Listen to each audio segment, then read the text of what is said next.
effilés, comme savent le faire mes amis les avocats, c'est que simplement, Monsieur le ministre, je n'ai rien à vous dire, tout est bon.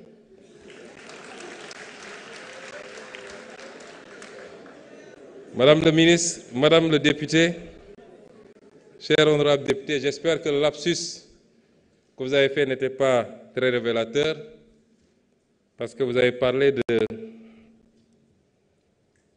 que je n'ai pas voulu le terme juridique qui a été utilisé, que je n'ai pas voulu déférer ou quelque chose comme ça, comparaître devant l'Assemblée nationale.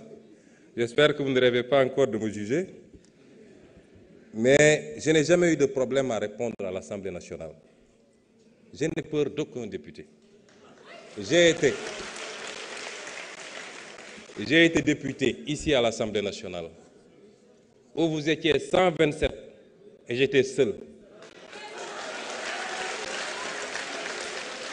Et le peuple sénégalais peut témoigner que ces 5 années de députation, n'ont pas été en faveur de vos 127. Comment pourrais-je avoir peur de me présenter devant vous? Ce qui s'est passé, c'est qu'on a eu une assemblée qui a une attitude, une majorité qui a une attitude particulièrement irresponsable. Un gouvernement qui vient de s'installer et l'Assemblée s'agite, parlant de motion de censure et je ne sais quoi. Vous censurez quoi? Quel acte avait été posé pour justifier une censure, si ce n'est de la politique politicienne? Et vous avez assuré que vous ne censurerez jamais et que vous serez censuré.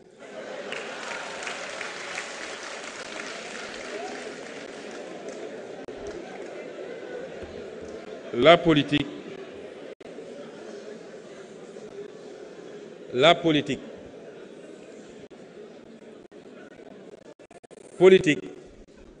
du rek doole.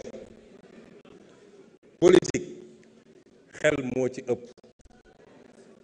Politique comme làmb la booy dóor pour am ngemb la waaye yéen pendant 10 ans da ngeen topp dóor bi rek ànd ceeg soxor goo xam ne ñëpp gis nañ ko di dóor rek waaye fu ngeen mujje du kat appui de waaye biir bi nga moo ne fas ci suuf. Donc il faut apprendre de vos erreurs.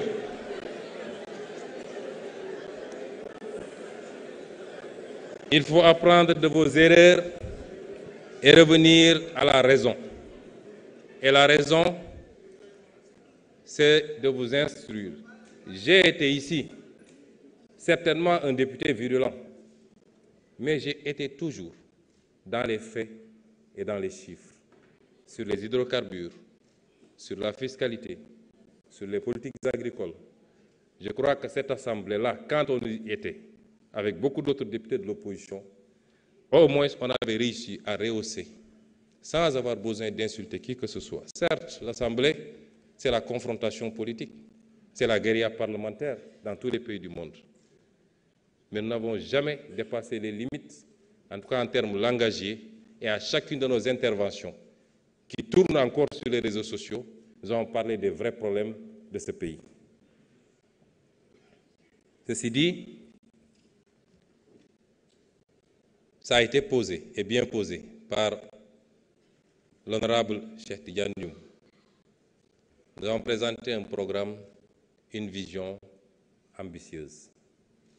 Li ñu présenté Sénégalais yi bu ñu ko defee Sénégal génn ci guuta kooku amul werante mu des nag naka lañ koy defee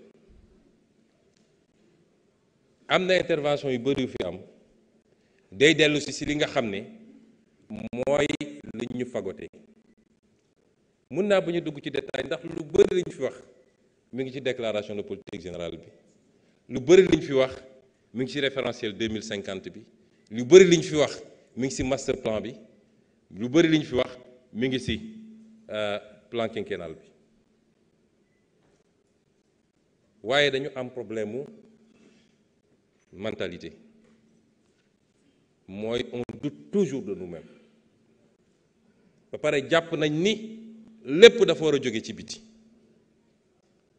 wax nañu léegi affaire fond honorable Mbaye Dione wax na ci Je salue son analyse. Il a bien posé le problème, mais il n'a pas parlé de la solution. ma njëkk a leeral ni exercice de vérité bi ñu def benn sénégalais waruñu ne waru leen ko woon wax benn sénégalais rawatina nag homme politique ñëw saytu réew gis ni réew bi dañ la ne woon bor bi fukk la ndekete bor bi nga fekk ñaar fukk la ñu ne la li manqué ci di nga soxla pour liggéey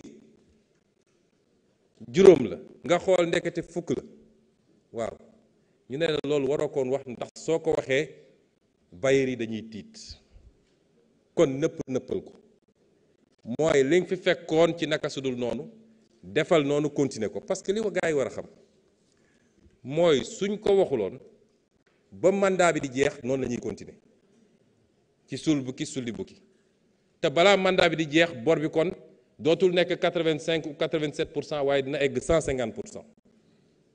loolu la ñuy demander waru leen ko woon wax parce que les bailleurs loolu naka la ko homme politique mën a xalaate kon soo gisee luy taal réew mi ak luy yàq réew mi ak lu koy dugal ci guuta nanga ko nëbb balaa bailleurs yi di ko yëg parce que suñu àdduna yëpp jàpp nañ ne la ñuy développer ci biti la war a jóge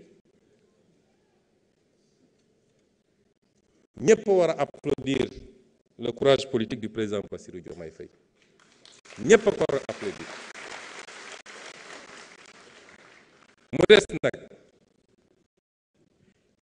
bañ koy wax xam nañ li ñuy wax lu mu doon xam nañu liñ ci